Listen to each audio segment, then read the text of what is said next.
The gleaming halls of Station X-789 had seen countless warriors from across the galaxy, but none quite like Jack Stone.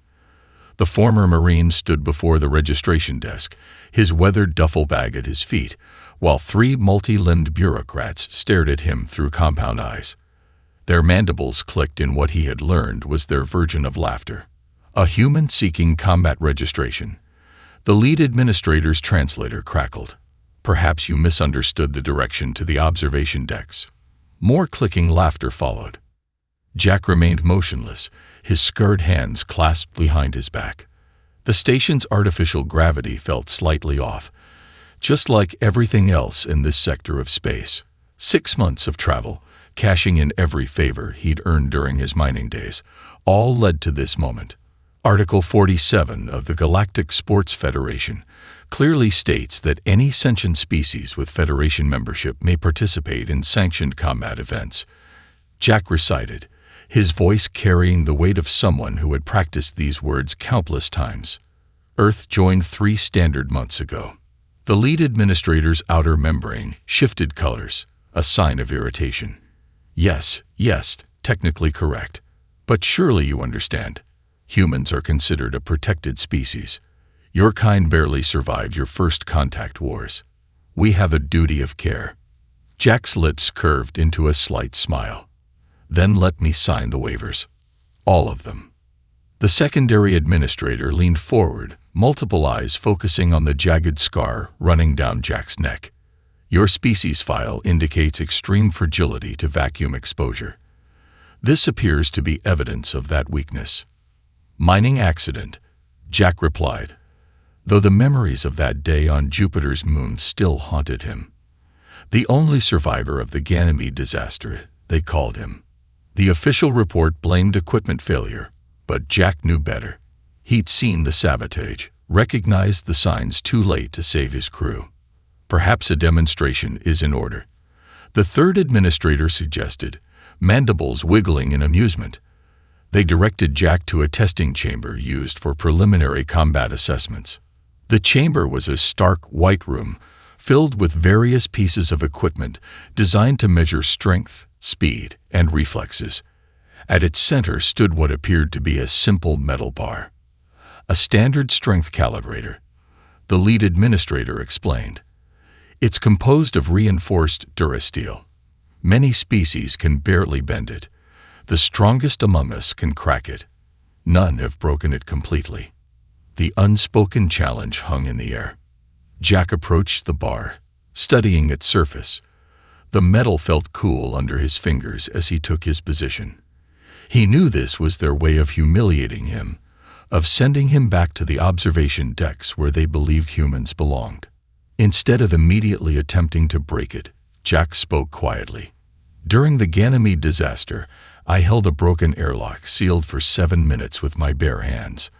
Not because I was the strongest, but because I was the last one left who could. Before the administrators could respond, Jack gripped the bar.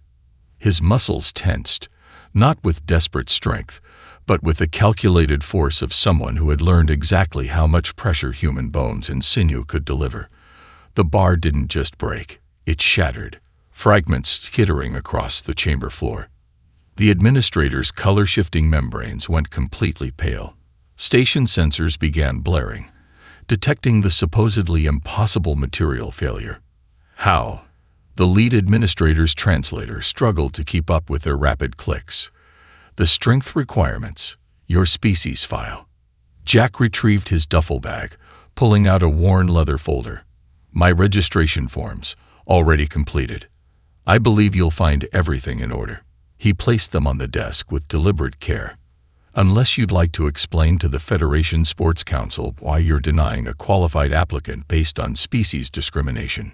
The secondary administrator's limbs moved frantically over their data screens. Processing your application, Combat Registrant Stone. Please report to Quarters Block 7 Echo 9 for preliminary medical screening and combat scheduling. As Jack walked away, his boots echoing on the station's metal floors, he heard the administrators frantically updating the human species strength classifications in their database. They didn't know it yet, but they'd soon be updating a lot more than that. In his quarters that night, Jack studied the arena's layout on his datapad, the blue light illuminating the scar on his neck. Tomorrow would bring his first official fight, but his real battle had begun the moment he stepped onto this station. Somewhere in these halls walked the people responsible for Ganymede. They thought they'd buried their secrets in vacuum and silence. They were about to learn that humans didn't let go of their ghosts so easily. The arena's preliminary chamber hummed with the sound of thousands of alien spectators above. Jack Stone rolled his shoulders, feeling the familiar pre-fight tension as medical drones scanned his body one final time. His opponent, a Craxian warrior named Vexlac, loomed in the opposite chamber, its chitinous armor reflecting the harsh lighting. Final warning, human. The arena medic's translator buzzed. Craxian sonic attacks have been known to liquefy the internal organs of lesser species. You may still withdraw with honor. Jack tapped his right ear, where the mining accident had left its permanent mark. Just make sure the cameras get my good side. The medic's appendages wiggled in what might have been exasperation or concern. The odds displayed on the chamber walls made him smile, 100 to 1 against him. Every savings account he'd managed to scrape together after Ganymede had gone into bets on himself. The house always wins, they said, unless the house doesn't know what it's dealing with. The chamber doors parted with a pneumatic hiss. Jack stepped into the arena, and for the first time in months, he felt truly alive. The massive crowd fell silent at his appearance, their collective shock at seeing a human fighter creating a wave of whispers that rippled through the stadium. Vexlac entered from the opposite side, its four arms already vibrating with sonic energy. The Craxian stood nearly 9 feet tall, its exoskeleton marked with the signs of dozens of victories. The alien fighter's mandibles clacked in what Jack recognized as their species' version of a predatory smile. Begin. The announcement echoed through the arena. Vexlac wasted no time, unleashing its first sonic attack. The air itself seemed to ripple as the devastating wave of sound burst forth. The crowd leaned forward, expecting to see the human collapse, his organs turned to mush by the Craxian's signature attack. Instead, Jack moved. He dodged not away from the sonic wave, but through it, using the partial deafness in his right ear to maintain his balance where others would have fallen. His movement seemed to confuse Vexlac, whose species relied heavily on sonic feedback for spatial awareness. Impossible. Vexlac's translator crackled. Your kind cannot withstand. Jack's first strike interrupted the alien statement, a precise hit to a joint between chitinous plates. He'd spent weeks studying Craxian anatomy, learning their weak points. The alien staggered, clearly surprised by both the human's survival and the effectiveness of his attack. The crowd's silence deepened. The betting terminals began to flash as new wagers poured in. Vexlac recovered quickly, launching into a series of devastating physical attacks with its multiple limbs. Jack weathered the assault, using techniques drawn from Earth's diverse martial arts.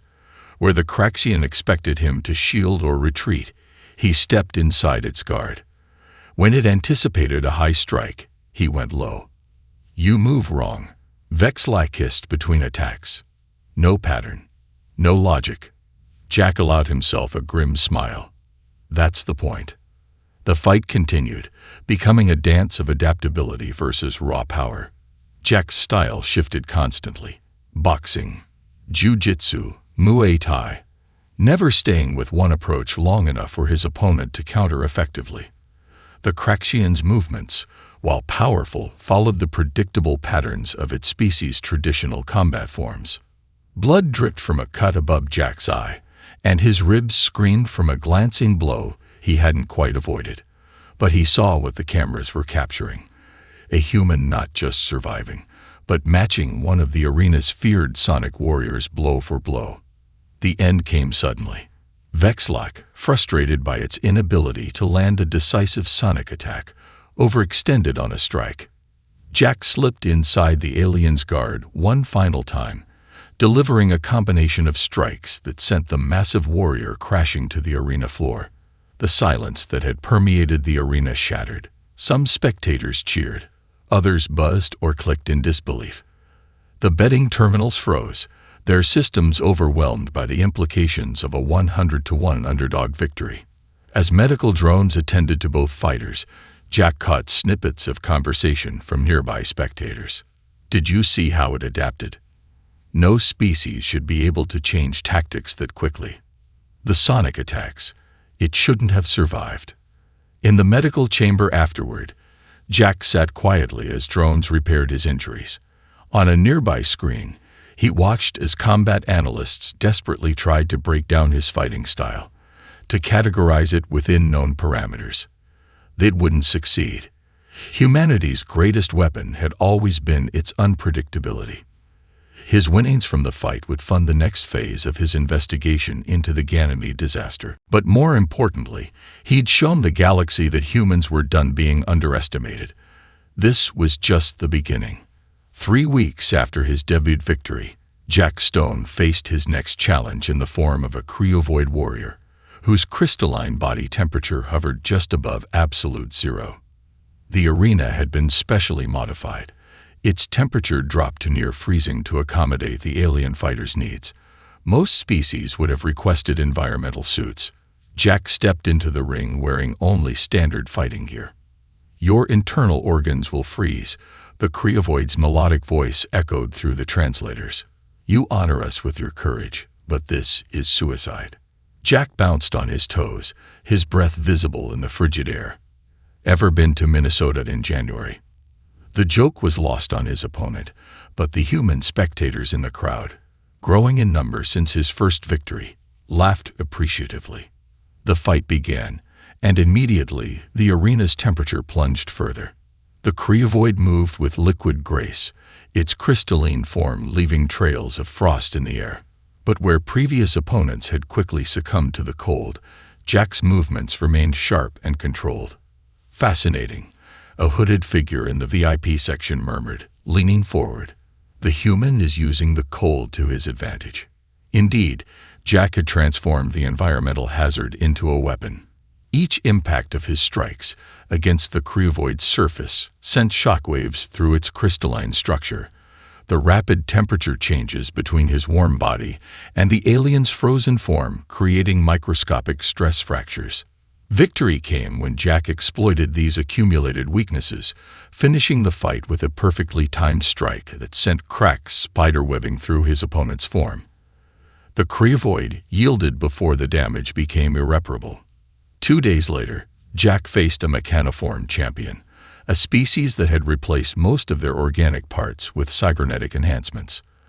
The betting odds had finally started to shift in his favor, but the house still favored his technologically superior opponent. "Your primitive musculature cannot hope to match precision-engineered hydraulics," the mechanoform's synthesized voice declared during the pre-fight introductions. The fight proved otherwise. Where the mechanoform's movements were precise and mathematically perfect, Jack's responses seemed chaotic, organic. He exploited the millisecond delays between the alien's cybersynaptic processing, turning their technological perfection into a predictable pattern. "They see everything as equations," Jack explained later to a growing group of admirers. "But fighting isn't math. It's jazz." His third fight of the week took place in the zero-gravity arena, a spherical chamber where warriors fought unbound by conventional directions. His opponent, a void dancer from the gas giants of Proxima Centauri, moved like living smoke through the weightless environment. The hooded figure appeared again in the VIP section, joined now by others who watched with intense interest. They saw what many others missed. The human wasn't just winning fights, he was revolutionizing combat itself. In zero gravity, Jack demonstrated why humans' extraordinary sense of balance and hand-eye coordination had made them natural spacers. Where other species often struggled with spatial orientation in Nulk, he moved as if he'd been born to it. The void dancer's ethereal grace met its match in human adaptability. "Notice how he uses every surface," one VIP observer commented. "Like the whole arena is his weapon." After his third victory, Jack sat in the recovery chamber, studying footage of his upcoming opponents. A shadow fell across his screen. The hooded figure from the VIP section. Impressive adaptations. Human. The figure spoke, its translator producing perfectly accented English. But you're not here just for the glory, are you? Jack's muscles tensed, ready for a threat, but the figure raised its hands in a peaceful gesture. I knew another human fighter years ago. Before the Ganymede incident, she asked too many questions about certain mining operations. For the first time since arriving at the station, Jack felt his careful control slip. What do you know about Ganymede? Not here. The figure glanced at the arena's ever-present cameras. But if you survive your next matches, perhaps we can discuss why so many human fighters seem to disappear after asking the wrong questions. The figure departed, leaving Jack with more questions than answers. But one thing was certain. His rising fame in the arena was drawing out exactly the kind of attention he'd hoped for. Someone in the station knew the truth about Ganymede, and they were finally starting to worry. The next day's fight roster appeared on his screen. His heart froze. Listed as his opponent was a name he'd hoped never to see, the very warrior rumored to have fought the last human who went missing in the arena. The grand arena's celebratory feast hall buzzed with activity as various species mingled, discussing the day's matches. Jack Stone sat at a corner table, the elaborate spread of alien delicacies before him untouched. His enhanced sense of smell, another gift from his mining days, had detected something off about the garnish on his plate. Pardox root extract, he muttered, carefully sliding the plate aside. Harmless to most species, lethal to humans. Someone had done their homework. The attempt wasn't subtle, which meant it wasn't meant to be. A warning, then. Jack scanned the crowd, noting several figures who seemed too interested in his table. He'd been in the game long enough to recognize hired muscle, regardless of what species they came from. The food not to your liking, Stone. A sleek, cybernetically enhanced security officer approached his table. Chief Nexus, head of station security. Her metallic eyes wared as they focused on him. Just watching my diet, Chief. Got a big fight tomorrow. Indeed. She glanced at his discarded plate. Interesting how you noticed the garnish. Most humans can't detect Pardox root. Most humans didn't spend 5 years breathing filtered mining air, Jack replied evenly. Changes your senses. Before she could respond, a commotion erupted across the hall. A massive warrior species had cornered one of the service staff, accusing them of theft. Jack recognized the setup, a classic distraction. His instincts screamed as he sensed movement behind him. He rolled left as a monomolecular blade sliced through the space where his neck had been. His attacker, a shadow-cloaked assassin species, hissed in surprise at missing their target. The feast hall erupted into chaos. Chief Nexus drew her weapon, but Jack noticed she aimed at nothing in particular, deliberately missing the assassin. So that's how it was. Using the overturned table as cover, Jack employed the close-quarters combat techniques that had kept him alive during station breaches. The assassin was good, but they'd expected an easy target. What they got was a human who'd learned to fight in the cramped corridors of mining stations, where one wrong move meant death. Stay down, human, the assassin's translator crackled. This can be quick. Jack's response was a thrown plate that disrupted the assassin's cloaking field. The gathered crowd gasped as the shadowy figure became visible, their assassination attempt exposed to dozens of witnesses. The assassin fled, vanishing into the station's maintenance ducts. Security drones belatedly arrived, Chief Nexus making a show of investigating while carefully avoiding any actual evidence. Quite a scene, a familiar voice spoke. The hooded figure from earlier stood nearby. They're getting sloppy. Desperate. You knew this would happen, Jack accused. I suspected. The same pattern happened before. The last human fighter, Sarah Mitchell. She survived 3 assassination attempts before her final match. Jack's blood ran cold. Sarah Mitchell. He remembered her from the mining court. She disappeared 2 years before Ganymede, investigating corporate corruption in the Outer Rim mining operations. The records say she died in the ring, the hooded figure continued. A tragic accident during a sanctioned match. Very clean. Very legal. Who are you? Jack demanded. Someone who's watched this happen too many times. The arena, the mining accidents, they're all connected. There's a reason they don't want humans in the ring, Stone. We're not just dangerous because of how we fight. We're dangerous because we notice things, ask questions, make connections. Security drones were approaching their position. The hooded figure stepped back.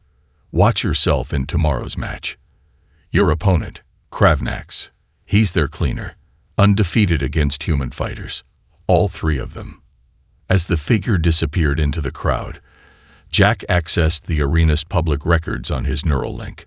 3 human fighters in the past 5 years. All faced Kravnax. All died in what were ruled as tragic accidents.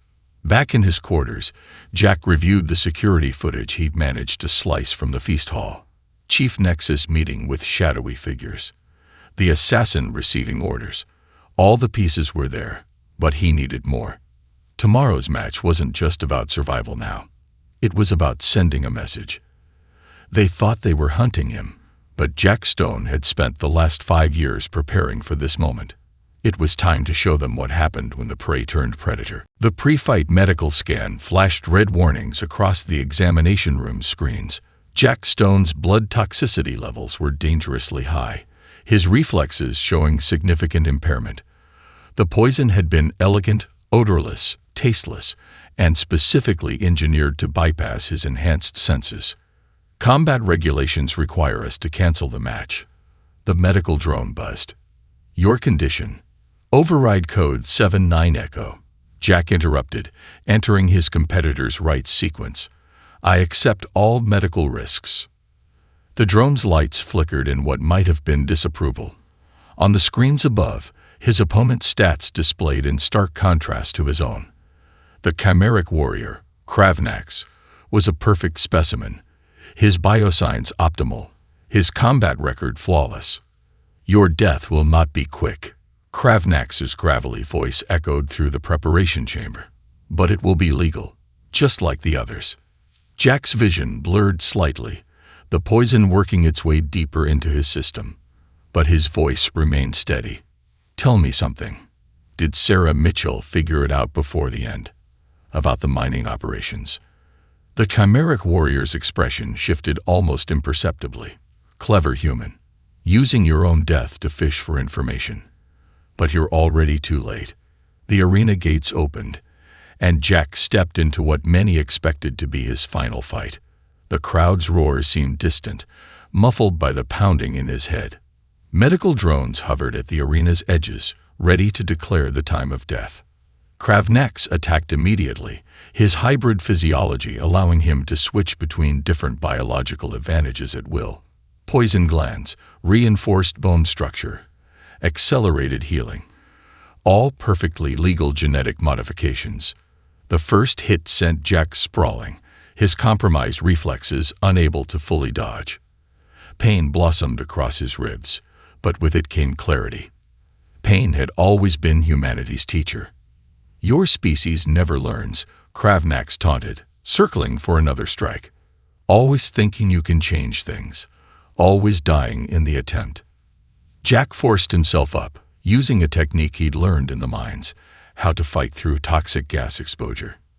You're right about one thing, he managed. We never learn to quit. The next exchange left him with a dislocated shoulder, but he'd managed to land a solid hit on Kravnax's primary heart. The chimeric's regeneration kicked in immediately, but Jack had confirmed what he suspected. The genetic modifications had patterns, limitations.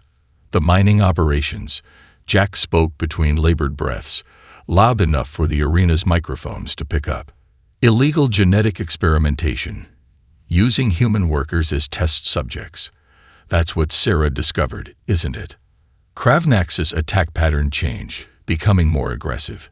Your words mean nothing, just the ravings of a dying human. But Jack had seen it, the flicker of concern across the warrior's face. In the VIP boxes, several figures were now speaking urgently into communication devices. The poison was reaching critical levels in his system. The medical drones began moving closer, their sensors detecting his failing vital signs. But they also broadcast those signs to every screen in the arena. Every spectator could see what was happening, could see that he'd been poisoned before the match. The thing about humans, Jack continued, his voice carrying despite his injuries, is that we're really good at turning death into a message. His next move wasn't technical or skilled. It was pure human spite. The same force that had kept him holding that airlock shut on Ganymede long past when his muscles should have failed. He launched himself at Kravnax, taking devastating hits, but grappling the larger warrior into a lock. "What are you doing?" Kravnax hissed. "You're dying." "Yeah," Jack grinned through bloodied teeth, "but I'm taking your perfect record with me. And everyone's watching." The finishing sequence happened in seconds. Jack's final strikes targeted the weak points in Kravnax's genetic modifications, turning the warrior's own enhanced healing against him. When the medical drones finally intervened, 2 fighters lay in the arena, one unconscious, one barely alive. But the screens told the story. A fatally poisoned human had just defeated the arena's most notorious killer of his species, and in doing so, he'd ensured that thousands of witnesses had heard his accusations about the mining operations. In the medical bay, as they worked to flush the poison from his system, Jack watched the station's information networks explode with speculation and investigation. Sometimes, he realized, you had to break to make others see what was broken. The real fight was just beginning. The medical wing's isolation chamber hummed with life support equipment as Jack Stone reviewed the data flowing across his neural display. His victory against Kravnax had cracked something open. Station security logs, maintenance records, and personnel files now flooded through the underground networks. The truth about the mining operations was unraveling. "Your recovery is remarkable," his hooded ally commented, now revealed as Dr. Elena Martinez, former chief geneticist for the Outer Rim Mining Corporation. "Though I suspect you planned even the poison's effects." Jack's fingers traced the new scars on his chest. Spent 2 years building immunity to their favorite toxins.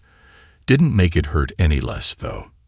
The door slid open as Chief Nexus entered, her cybernetic eyes no longer hiding their hostile scan.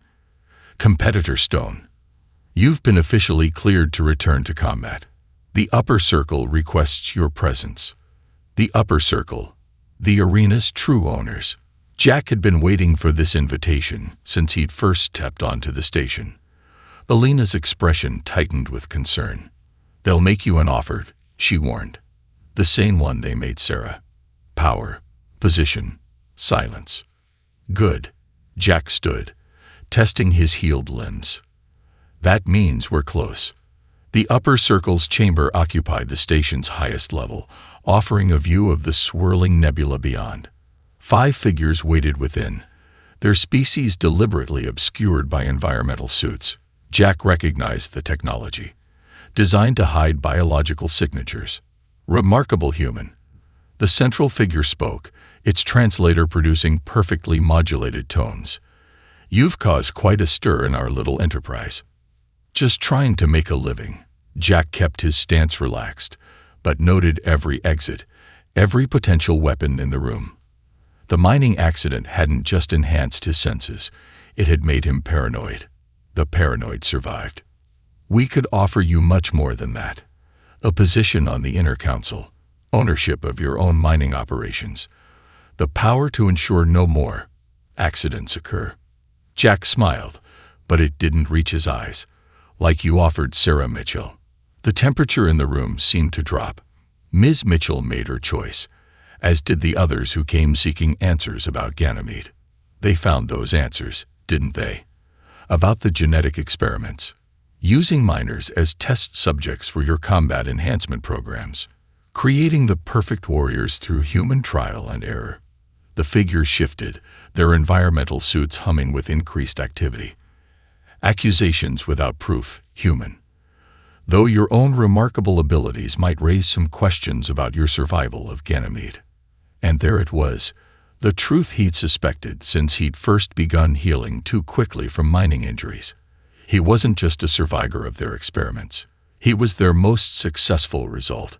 The offer stands, the central figure continued. Join us, and your friends in the lower levels need never know the full truth. Refuse.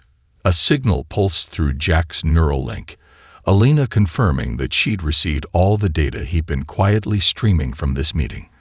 The upper circle had made one critical mistake. They'd assumed he was here to negotiate. I've got a counteroffer. Jack's hand moved to his chest, where a small device had been surgically implanted during his recovery. How about we take this public? The chamber's security systems activated too late.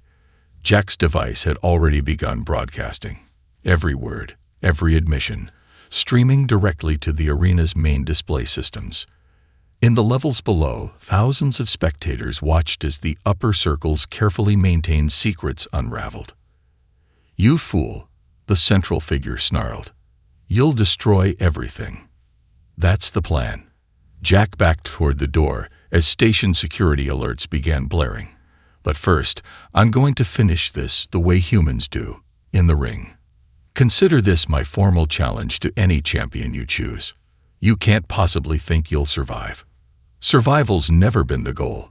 Jack's grin was fierce now. Humans don't just fight to survive. We fight to change things, and I'm not the only one anymore. Throughout the station, other fighters were rising up. Species who had lost champions to suspicious accidents, warriors who had questioned the mining operations. The storm he'd gathered was breaking. As Jack fought his way back to the lower levels through waves of security drones, his neural link buzzed with one final message from Alina. Files confirmed. Ganymede evidence secured. The galaxy will know everything. The upper circle's champion would be waiting in the arena. But for the first time since Ganymede, Jack Stone wasn't fighting alone. The truth had a way of gathering allies, and humanity had a way of inspiring revolution. The arena hummed with an energy unlike anything in its centuries-old history. Every seat was filled, every viewing screen activated as Jack Stone stepped into the ring for what many believed would be his final fight. The upper circle's champion waited, a massive figure whose environmental suit concealed its true nature. We found the perfect counter to human unpredictability. The champion's voice resonated through multiple speakers, artificially modulated, by creating something just as adaptable. The environmental suit retracted, revealing a hybrid nightmare. Cybernetic enhancements merged with genetically modified tissue from a dozen species. Jack recognized the underlying framework. Human genetic material, twisted and enhanced through years of illegal experimentation. The miners who disappeared. Jack's voice carried through the arena. This is what you turned them into. We improved them, just as Ganymede improved you. The champion's form shifted, muscles and cybernetics realigning. Though you were an accident, I am purposeful evolution. The fight began with explosive force. The champion moved with impossible speed, each strike combining the strongest aspects of multiple species.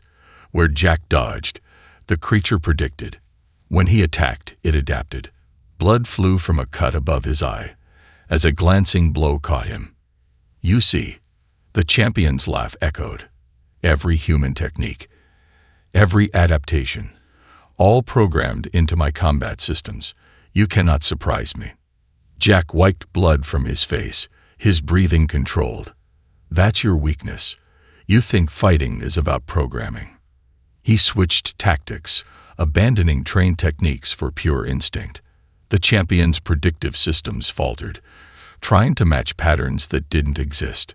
Jack fought like a cornered animal, like a survivor of Ganymede. Raw, desperate, human. Impossible. The champion snarled as Jack's fist slipped through its defenses. My systems cannot. That's because humans don't fight with systems. Jack pressed his advantage. We fight with everything we are. The arena screens flashed with incoming data. Alina's broadcast reaching every corner of the station. Evidence of the mining experiments, the genetic programs, the disappeared workers. The champion's attacks became more frenzied as its master's secrets unraveled. "You're destroying years of progress." The creature's form began to destabilize, its hybrid genetics fighting against its cybernetic controls. "We were creating perfection." "No," Jack moved inside its guard. "You were playing God with people's lives. And you forgot the one thing that makes humans dangerous." The champion's enhanced arm shattered under Jack's strike.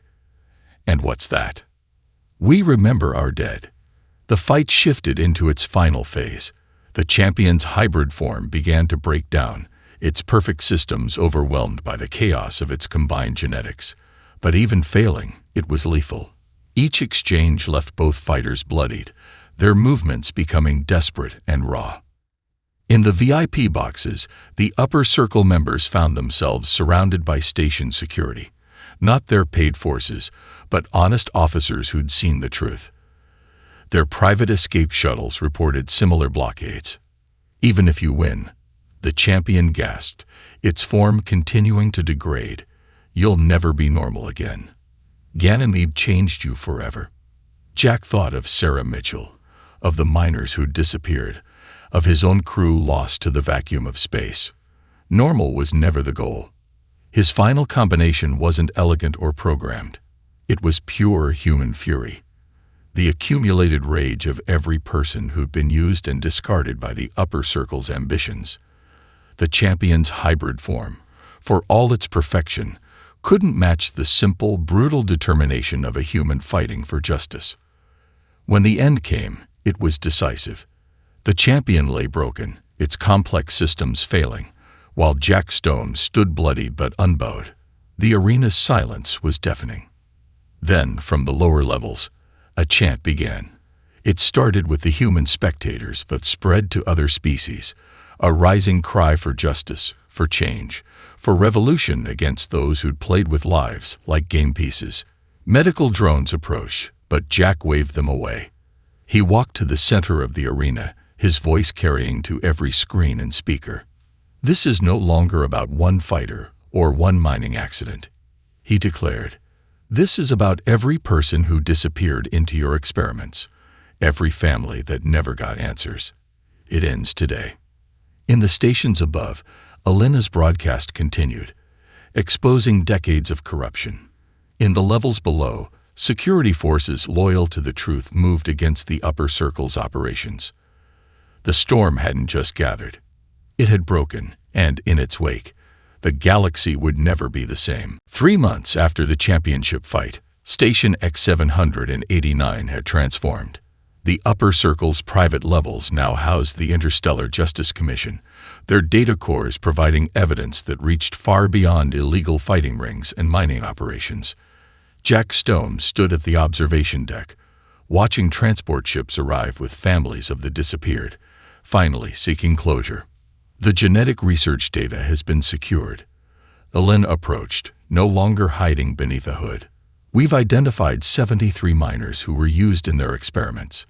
The families can finally know the truth." Jack's enhanced senses picked up the subtle changes in the station's atmosphere. Cleaner air, better filtration. Small changes that meant everything to those who lived in the lower levels. And the survivors. 6 recovered from their hidden facilities. The rehabilitation process will be long, but they're responding well. Your genetic profile is helping us understand how to stabilize their conditions. Below them, in the reformed arena, a new type of competition was taking shape.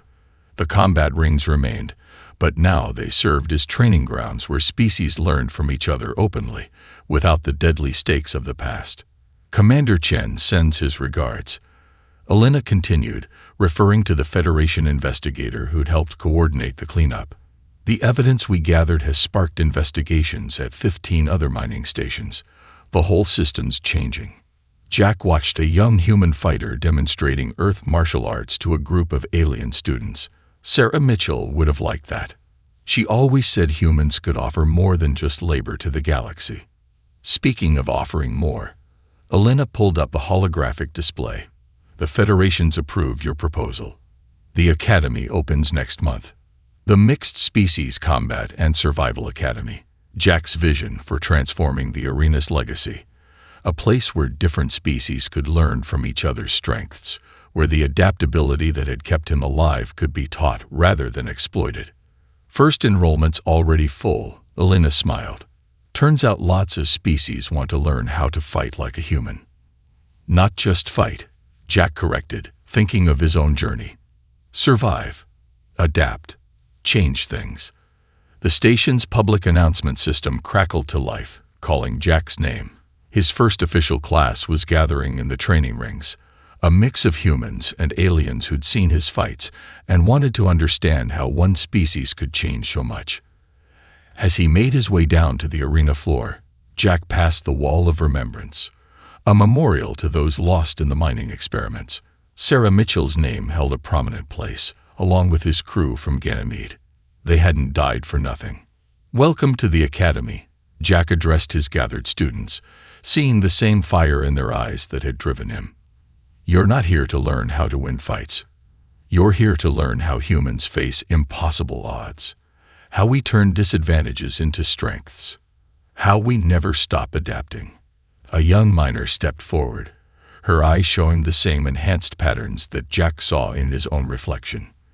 Will you tell us about Ganymede? About how you survived? Jack looked at his students, survivors, fighters, seekers of truth, each with their own battles to face. I'll tell you about Ganymede, but more importantly, I'll teach you what humans learn from our scars, how we use them to change not just ourselves, but everything around us. As the lesson began, Jack caught a glimpse of his reflection in the arena's polished walls. The scars from his fights had faded, but they'd left their marks, just as Ganymede had. He wasn't just a survivor anymore. He was living proof that one human's refusal to accept injustice could spark a revolution. In the reform station above, investigators continued to unravel decades of corruption. In the training rings below, species that once fought to the death now learned from each other's strengths. And in the Academy files, a new document was being written. The Human Factor, a study in adaptive combat and revolutionary change. The galaxy had learned what Jack Stone had known since Ganymede. Humanity's greatest strength wasn't their ability to fight. It was their refusal to accept that anything was impossible to change. The arena's roars had turned to silence when he first entered the ring. Now that silence had transformed into something else entirely, the sound of a legacy being born.